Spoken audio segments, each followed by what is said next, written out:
కార్తీక్ ఛానల్కి స్వాగతం. తమిళనాడులో అన్నమలై ఒక విప్లవం తీసుకొస్తున్నాడు అనిపిస్తుంది. దానివల్ల డిఎంకే బాగా ఇబ్బంది పడిపోతుంది. ఈ మధ్య పార్లమెంట్లో ఒక డిఎంకే మెంబర్ మన నార్త్ ఇండియన్ స్టేట్స్ని దాంట్లో గెలిచారు కదా బీజేపీ వాళ్ళు. దాంతో ఏమన్నారంటే అది గోమూత్ర స్టేట్స్ అట. గోమూత్ర అదేదో బూతి మాటలాగా. గోమూత్రం అమృతం రా బాబు, నీకు తెలియదు. అమృతం, గోమూత్రం అమృతం. ఆ మాట చెప్పినందుకే నీ నోరు ధన్యత పొందుతుంది. అంచేత గోమూత్రం తక్కువ అంచనా ఎక్కువ, ఏదో నీచమైంది కాదు, తెలుసుకో. సో అది వాడికి తెలియదు. ఇక్కడ పోనండి అలా అన్నాడని చెప్పి వద్ద రచ్చ అయింది. దానివల్ల కొంచెం మన వాళ్ళు తర్వాత క్షమాపణ చెప్పాడు. బేసిక్గా ఈ డిఎంకే వాళ్ళు కాంగ్రెస్ వాళ్ళు కలిసి ఏం చేస్తున్నారంటే, వాళ్ళకి అర్థమైపోయింది ఎలాగ బీజేపీ నార్త్లో బంపర్ మేనేట్లో చేస్తుంది. నార్త్లో 400 ఎంపీ సీట్లు ఉంటే సౌత్లో 125 ఉంటాయి. సో మెజారిటీ సౌత్ వల్ల రాదు. అంచేత వాళ్ళు సౌత్ని డివైడ్ చేద్దాం అన్న చిన్న ప్లాన్ వేశారు. సౌత్ని నార్త్ డివైడ్. అది ఎప్పుడో పెరియార్ కాడి నుంచి ఉంది ఆ దరిద్రం. పెరియార్ గాడి చేసిన ఏదో పని వాడు మొదటి నుంచి అనేవాడు. బ్రిటిష్ వాడు ఉత్తరం రాశాడు. ఆయన అంత మీద చూడండి ఇచ్చినవాడు పెరియార్. ఉత్తరం రాశాడు బ్రిటిష్ వాడు. ఏమని, మేము మీ పాలన అంటే మాకు చాలా ఇష్టం, మీరు వెళ్ళకండి, మేము సౌత్ ఇండియా మీరు చూసుకోండి, మనం కలిసి సౌత్ ఇండియాలో మీరు పాలన చేయండి అన్నాడు. ఆ బ్రిటిష్ వాడు కూడా వీడు ఉత్తరాన్ని వీడెవడో మెంటలాడు చెప్పి వెళ్ళిపోయారు. ఎందుకంటే గ్రౌండ్ లెవెల్లో సపోర్ట్ అలా ఉండదు కదా. గ్రౌండ్ లెవెల్లో ఎలాంటి భేదాలు ఉండేవాళ్ళు. ఇక్కడ రాజగోపాలాచారి అలాంటి వాడు ఉండేవారు. అక్కడ మన వైపు టంగుటూరి ప్రకాశం పంతులు, అతనేంటి ఆంధ్ర కేసరి, బుల్లెట్ వాడు గను చూపిస్తే షూట్ చేయని చెప్పి ముందు వెళ్ళిపోయాడు. అలాంటి యోధులు ఉండేవారు సౌత్లో కూడా. ఆడో పిచ్చినా కూడా ఎవడో చెప్పాడని చెప్పేసి వాడిని పడిపోవాలి. నెహ్రూ కూడా వీడిని, ఈ పెరియార్ గారిని మెంటల్ హాస్పిటల్లో ఏమని చెప్పాడు ఉత్తరంలో. ఎందుకంటే వాడు ఆ టైంలో బ్రాహ్మణుని చంపేమని నినాదం చేసేవాడు. బ్రాహ్మణుని చంపారట. అంటే బేసిక్గా వాడు ఏంటంటే ఈ మన క్రిస్టియన్ మిషనరీ టూజ్ వాడు. వాళ్ళ బూట్లికర్ క్రిస్టియన్ మిషనరీ. తర్వాత బ్రిటిష్ వాడు ఎంత దేజారిపోయాడంటే, వాడు బ్రిటిష్ వాడిని కంటిన్యూ అయిపోయింది, మనం సౌత్ మీరు వచ్చేసుకోండి, నార్త్ అయిపోయని చెప్పాడు. ఉత్తరం రాశాడు సార్, మామూలు నోట్ మాట కాదు. అతను జిన్నాతో కరెస్పాండెన్స్, జిన్నా పట్టించుకోలేడు. జిన్నాకు ఉత్తరం రాశాడు. ఏమని, పాకిస్తాన్ అక్కడ ఉంటే మేము ఇక్కడ ఏదో తమిళిస్తాన్ ఏదో పెడతాం, మనం వేరే ఉందాం అంటాడు. ఆయన ఎవడు పట్టించుకోలేదు.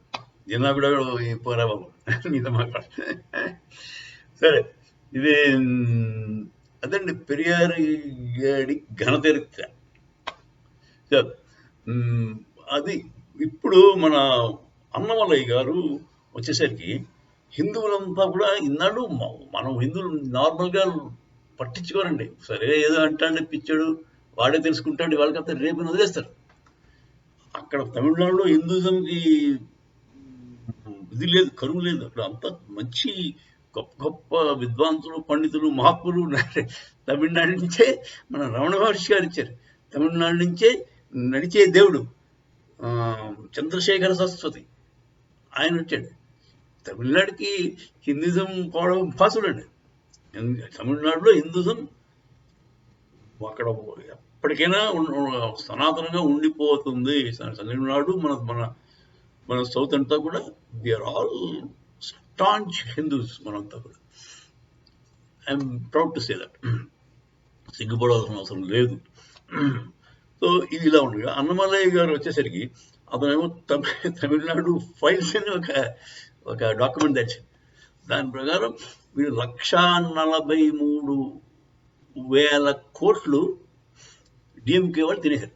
డిఎంకే అంటే ఎవరు కాదండి, 13 ఆ ఫ్యామిలీ, కరుణానిధి ఫ్యామిలీ మెంబర్స్ 13 ఉన్నారు, వాళ్ళే తినేశారు. క్లియర్గా ఇతను ఎవడో అమ్ముతున్నాడు లెక్క పెట్టి, ఇతను పోలీస్ ఆఫీసర్ ప్లస్ అకౌంటింగ్ అది బాగా చేస్తాడు, డాక్యుమెంట్ జాగ్రత్త చేసి పెట్టాడు. సో దీంతో వీళ్ళకి ఫర్దర్గా తినడానికి భయపడుతున్నారు డిఎంకే వాళ్ళు. ఎక్కడెక్కడ తిన్నారో అంతా క్లియర్గా చెప్పేస్తున్నాడు, రాశాడు. దాంతో వీళ్ళు చాలా జాగ్రత్త పడ్డారు. జాగ్రత్త పడిపోయి అందుకే కాంగ్రెస్ వాళ్ళతో కలిసి ఇప్పుడు దేశాన్ని ఏం చేస్తే ఏదో సంవత్సరం మొక్క కింద పాలు చేసుకుందామని ఏదో ప్లాన్. వాడు ఇంక వాడు స్టాలిన్ గడు కొడుకు వాడు మనవాడు అందరూ కూడా పని చేస్తారు దొంగ నుంచి.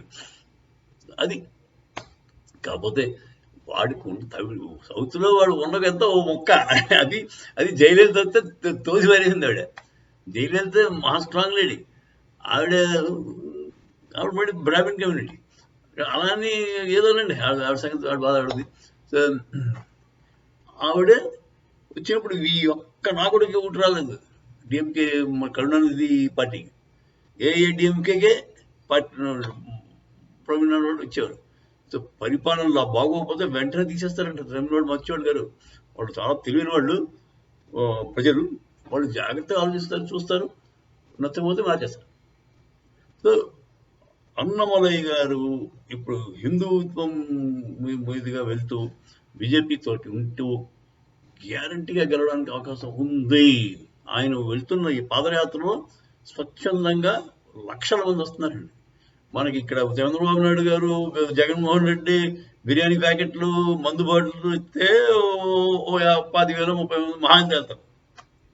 అక్కడ అలా కదండి, ఒక ప్రపంచమే సృష్టించాడు.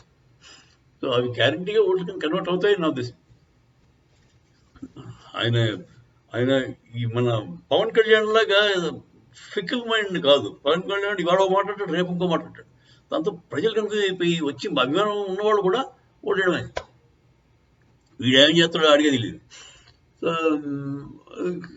అతను అలా కాదు, ఇది very clear in his ideas. ఎవరు మన అన్నమయ్య వాడు మాట్లాడేది క్లియర్గా మాట్లాడతాడు. దానివల్ల ఆయన ఫాలో అవ్వడం మాత్రం వాళ్ళు అది నమ్ముతారు, ఓడేస్తారు. ఓటు కింద కన్వర్ట్ అవుతుంది.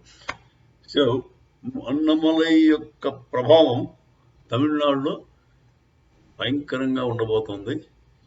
ఈ డిఎంకే వాళ్ళు మోటామోటి సర్దుకోవాల్సిన అవసరం ఎంతైనా ఉంది. ఇంకా సరే, ఇది కానీ అది వాళ్ళ డైబాలిక్ మైండ్ చూడండి. అక్కడైతే పడిపోతారని భయం వేసి మొత్తం దేశాన్ని విడపడదని చూస్తున్నారు. అది అయ్యే పని కాదు వాళ్ళది. సో మనం అంతా కూడా అప్రమత్తంగా ఉండాలి. South India should be careful, cautious. BJP north Indian party ఎలా అవుతుందండి? Nirmala Sitharaman finance minister, she from south. Jaishankar మహామేధావి ఫ్రమ్ సౌత్. అబ్దుల్ కలాం గారు సౌత్ ఇండియన్, మెడ్రాస్ అతను, తమిళనాడు. అది సార్, మీ అభిప్రాయం చెప్పండి. డిఎంకేని ఏం చేయాలి, ఎలాగా ఓడగట్టాలి, కొంచెం ఐడియాస్ ఉంటే చెప్పండి కమెంట్స్ ద్వారా. వీడియో నచ్చినట్లయితే లైక్ చేయండి, షేర్ చేయండి. జై హింద్.